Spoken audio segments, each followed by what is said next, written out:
Okay, so I got laid off from my senior software engineering job this year, and I immediately found out how hard of a job market we have in 2024. But here's the thing, after a couple of weeks, I kind of realized something, and I'm about to make a pretty harsh claim.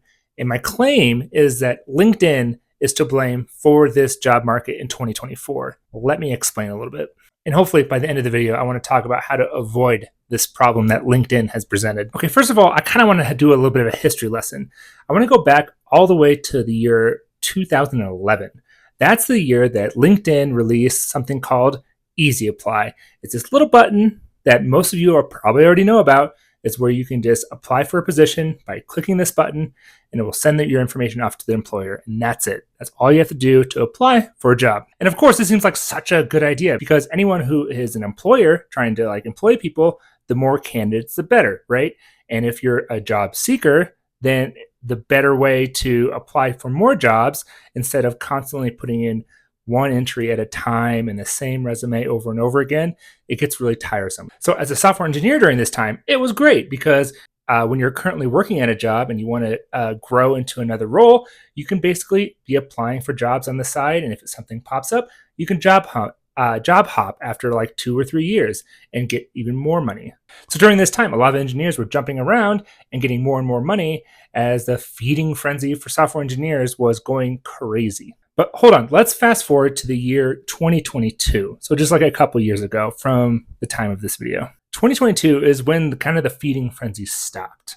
Interest rates went up, startups stopped getting funded, VCs stopped funding startups. A lot of big tech companies just shed a bunch of extra workers. And generally, just the amount of engineering jobs is kind of really dried up. So where does that leave us? That leaves us with the job market of today. And now today, it's not uncommon to hear about people applying to 100, 200, 500, even 1,000 jobs. On my channel, I've had people bring up the fact they've applied to over 1,000 jobs.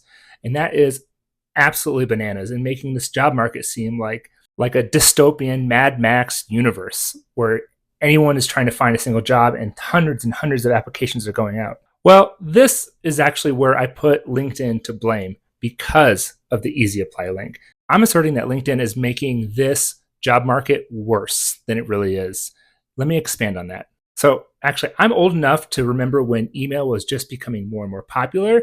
And at the beginning, people thought it was such a great thing where you can send a message to some friends and it instantly gets there, as opposed to, writing a letter and let it go. You could send someone something very quickly and free.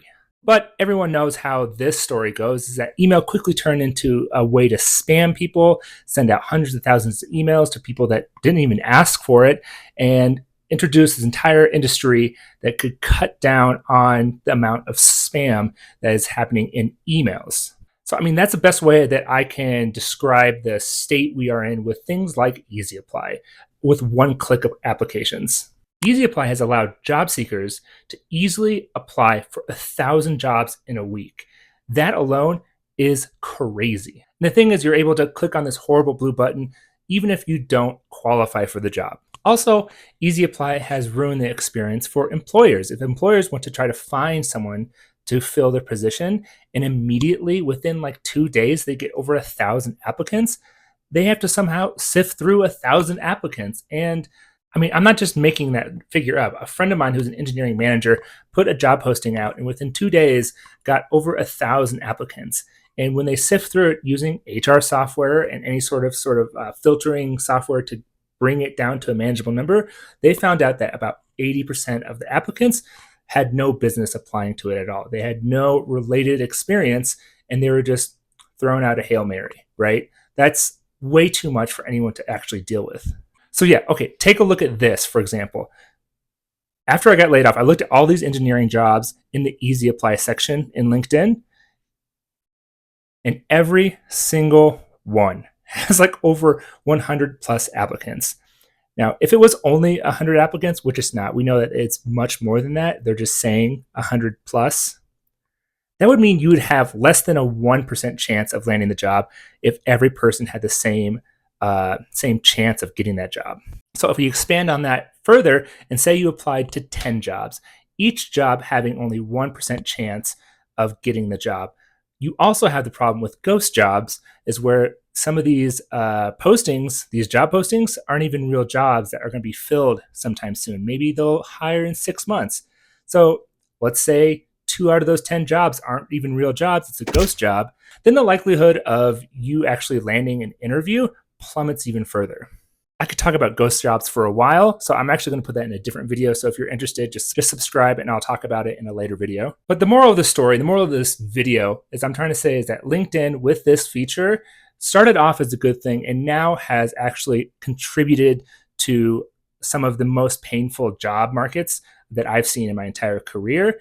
And they should reconsider just pulling the feature altogether, because whether you are spamming accounts, whether you're spamming applications in the tune of hundreds and thousands of applications, that's wasting so many different people's time, from the employers and also your time, of trying to sift through like who you actually talk to and which one of these jobs that you actually might have a chance getting the job. So does this mean that I'm suggesting that the application process should be more manual? I think yes. I think there should be some level of work for someone applying for a job that they are actually qualified for. That makes a small little barrier for people to actually put in an effort towards a job and screens out all the ones that are automatically trying to apply with AI, with easy apply, with all this other stuff.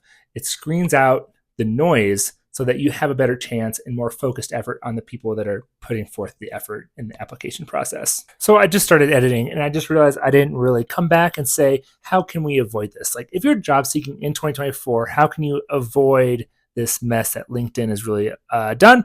And my advice for that is you want to apply for jobs more directly, like on their marketing sites, their career sites, or even like the non-easy, basically just don't do easy apply. Do any other sort of way of applying and put forth a lot of effort. Like have a resume that's catered to that job position. Cover letters, they might work. I don't know who uses them or who reviews them, but it doesn't hurt.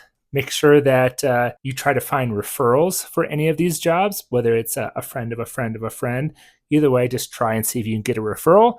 But basically, just treating Easy Apply like what it is. It's a lottery ticket, and you shouldn't count that as like your proper job search. More effort towards the more catered ways of applying for a job is going to reap you more rewards. So I hope that helps, and I'll continue on with the rest of the video. So if you made it this far, consider subscribing to my channel. I'm going to be talking more about helping engineers find jobs and the job hunting process. I also talk more about layoffs in this video and in a few other ones. So if you're interested, check those out. But either way, I'll see you in the next video. Wish me luck.